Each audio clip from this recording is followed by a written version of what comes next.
Breaking news में बड़ी खबर आपको बता दें कि आरजेडी के नेता मुकेश सहनी के घर पहुंचे हैं।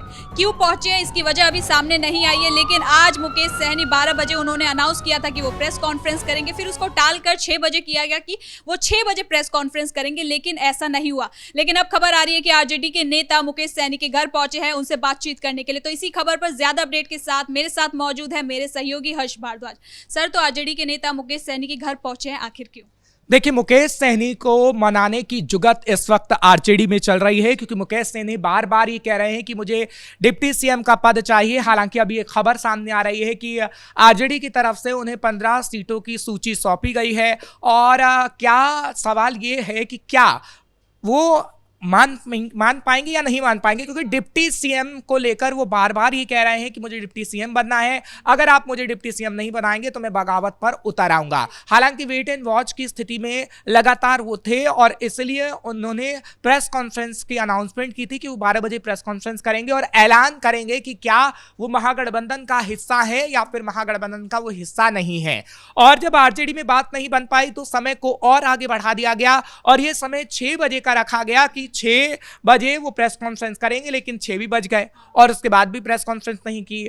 अब सभी को इंतजार है उनके प्रेस कॉन्फ्रेंस का कि वो प्रेस कॉन्फ्रेंस करते हैं और उसके बाद वो क्या कहते हैं। क्या आरजेडी के जो बड़े नेता मनाने पहुंचे हैं तो क्या मान गए हैं और क्या आगे आने वाले समय में वो कोई बड़ा ऐलान कर सकते हैं कि वो महागठबंधन को झटका देंगे या फिर किसी और एनडीए में शामिल होंगे या क्या होंगे, ये सब हमें जल्द ही पता लगेगा। लेकिन इस वक्त की बड़ी खबर हम बता रहे हैं कि आरजेडी के नेता इस वक्त हाथ पैर जोड़ रहे हैं मुकेश सहनी के कि आप महागठबंधन में ही रहिए और महागठबंधन में जितना सही हो सकेगा हम आपको उतनी सीटें देंगे। लेकिन मुकेश सहनी सीटों पर सहमत नहीं है, उनको चाहिए डिप्टी सीएम का पद और डिप्टी सीएम का पद अगर नहीं दिया गया तो कहीं ना कहीं वो खासा नाराज होंगे और ये महागठबंधन टूट सकता है, महागठबंधन से वो छिटक सकते हैं और अलग हो सकते हैं।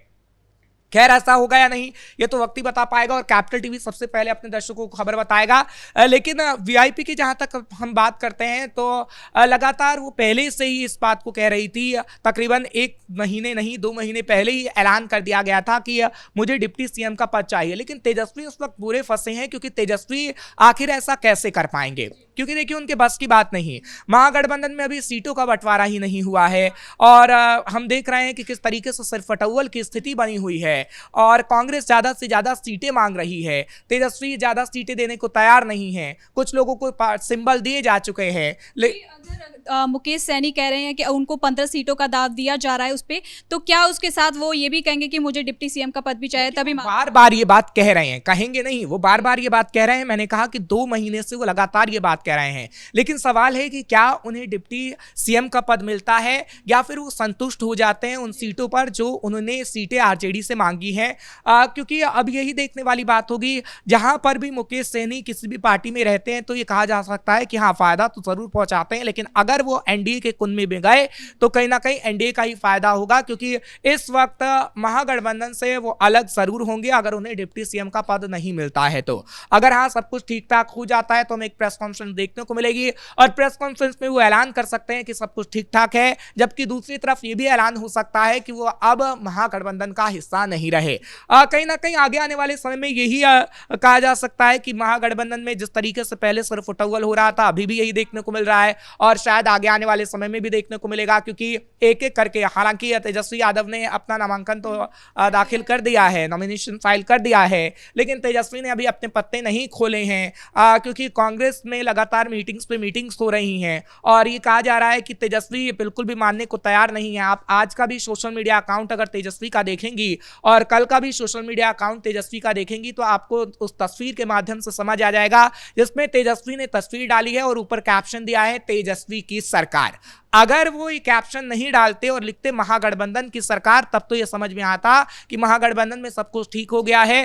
क्योंकि देखिए अब बहुत नजदीक वक्त आ गया है और ऐसे समय में आप बार बार सोशल मीडिया पर कांग्रेस को मैसेज देने की कोशिश कर रहे हैं, क्योंकि मीटिंग में बात नहीं बन पाई है और आप बार बार ये डाल रहे हैं कि तेजस्वी की सरकार बनेगी तो बड़ी तेज चलेगी और तेजस्वी की सरकार कहने का मतलब ही यही है कि तेजस्वी क्लियर मैसेज दे रहे हैं कांग्रेस को कि हम नहीं मानने वाले हैं, मुकेश सैनी को हम नहीं मानने वाले हैं। जो हमारा मन होगा वो हम करेंगे। आरजेडी को सबसे ज्यादा सीटें मिलेंगी और आरजेडी मुकेश सैनी को डिप्टी सीएम का पद नहीं देगी। खैर, देगी या नहीं देगी ये वक्त पता पाएगा, लेकिन जो कयास लगाए जा रहे हैं अभी तेजस्वी के लिए ये कह देना कि हम आपको डिप्टी सीएम का पद देंगे काफी मुश्किल है, लेकिन अड़े हुए हैं इस वक्त सहनी काफी। अगर मुकेश सैनी से बातचीत हो जाती है और अगर कुछ निष्कर्ष निकलता है तो क्या आज महागठबंधन में सीट शेयरिंग को लेकर फैसला हो जाएगा? देखिए, वो कभी भी हो सकता है, लेकिन ये कहा जा रहा था कि आज सब चीजें फाइनल हो सकती हैं, आज ही लिस्ट जारी कर दी जाएगी, लेकिन ऐसा हुआ नहीं है।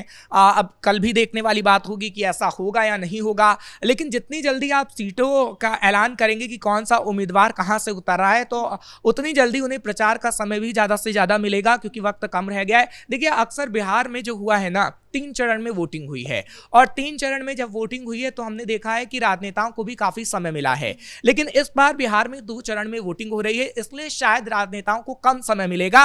इसलिए राजनेताओं को समझना होगा कि जल्दी से जल्दी कैंडिडेट की लिस्ट जारी करें और उसके बाद वो पूरी तैयारी करें और पूरा दमखम लगा दें, जिससे अपनी जीत को पक्का किया जा सके। बहुत बहुत शुक्रिया सर आपका इन तमाम जानकारी के लिए। तो कुल मिलाकर मुकेश सहनी के घर आरजेडी के नेता पहुंचे हैं, उनको मनाने की कोशिश की जा रही है। अब देखने वाली बात होगी कि मुकेश सहनी इस बात पर मानते हैं, यानी 15 सीटों का प्रस्ताव उनके सामने रखा गया है। अब इस पर उनकी सहमति आती है यानी इस पर हमारी नजर बनी रहेगी। ब्रेकिंग न्यूज में इतना ही। कैमरा पर्सन कुणाल के साथ मैं सृष्टि शाह।